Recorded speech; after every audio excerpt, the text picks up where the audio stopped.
అదే RTV app వార్తల్ని క్షణాల్లో చదివే అవకాశం ఉంటుంది. ఒక న్యూస్ పేపర్, ఒక టెలివిజన్ ఛానల్ మీ చేతుల్లో ఎప్పుడూ ఉంటాయి.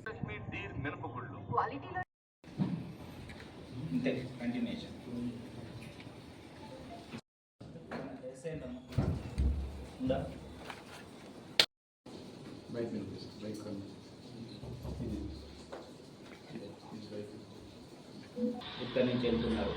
ఈ షర్ట్ ఈ పాయింట్ వేసుకున్న వ్యక్తి పైన గొడుగు, ముఖానికి మాస్క్ పెట్టుకొని ఐడెంటిటీ లేకుండా ఉండడం కోసము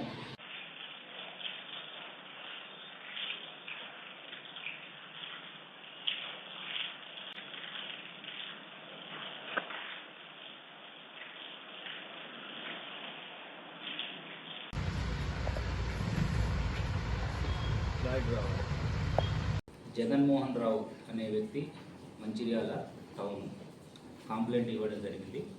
ఒక గుర్తు తెలియని వ్యక్తి మంచిర్యాల పట్టణంలో ముఖ్య షాపులలో కొన్ని కరపత్రాలు, జిరాక్స్ తీసిన కరపత్రాలు టైప్ చేస్తూ దాంట్లో జగన్మోహన్ రావు అనే వ్యక్తిని మరియు మంచిర్యాల ఎమ్మెల్యే ప్రేమ్ సాగర్ రావు మీద అసత్యపు ఆరోపణలు చేస్తూ ప్రేమ్ సాగర్ రావు గారు ఎమ్మెల్యే ప్రోద్బలంతో మంచిర్యాల పట్టణంలో భూ కబ్జాలు ఇట్లాంటివి చేస్తున్నారు, దాని పట్ల సామాన్య ప్రజలు ఇబ్బంది పడుతున్నారనే ఆరోపణలతోటి అసత్య ప్రచారంతో ఒక పాంప్లెంట్ వేసి తద్వారా అది మీడియాలోను సోషల్ మీడియాలోను వైరల్ జరిగింది.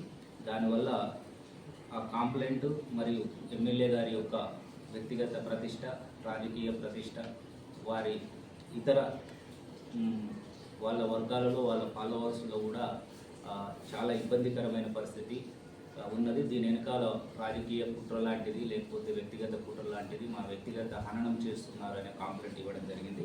దానిపైన మంచిర్యాల టౌన్ పోలీస్ స్టేషన్లో క్రైమ్ నెంబర్ 423/24 కింద ఎఫ్ఐఆర్ ఇష్యూ చేసి ఇన్స్పెక్టర్ అండ్ వాళ్ళ టీము ప్రత్యేక టీమ్స్ చేసుకొని దాదాపు పట్టణంలో ఉన్న అన్ని సీసీటీవీస్ వెరిఫై చేయడము, మళ్ళీ ఇతరత్ర హ్యూమన్ ఇంటెలిజెన్స్ ద్వారా అండ్ టెక్నికల్ ఇన్పుట్స్ ద్వారా ఒక వ్యక్తిని సీసీ ఫుటేజ్ ద్వారా ఐడెంటిఫై చేయడం జరిగింది.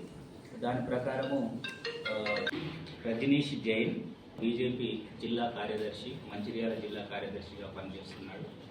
ఇతనికి సహకరించిన వ్యక్తి ఇందులో కొల్లూరి భాస్కర్, పెరకొండల సంపత్. ఈ వ్యక్తిని ఐడెంటిఫై చేసిన తర్వాత ఈరోజు ఉదయము మంచిర్యాల టౌన్ పోలీసులు రజనీష్ వాళ్ళ ఇంటికి వెళ్ళి అతన్ని అదుపులో తీసుకోవడం జరిగింది. తదనంతరము ఇంటరాగేషన్లో అతను వాలంటీర్గా అతను చేసిన నేరాన్ని ఒప్పుకోవడం జరిగింది. అతని హౌస్ నుంచి ఆ రోజు వేసుకున్న బట్టలు అండ్ బైక్, ఫోన్ నెంబర్తో సహా సీజ్ చేయడం జరిగింది. మరిన్ని వీడియోస్ కోసం ఛానల్ ని సబ్స్క్రైబ్ చేయండి. లేటెస్ట్ అప్డేట్స్ కోసం వాట్సాప్ ఛానల్ ని ఫాలో చేయండి. అండ్ లింక్ డిస్క్రిప్షన్ లో ఉంది.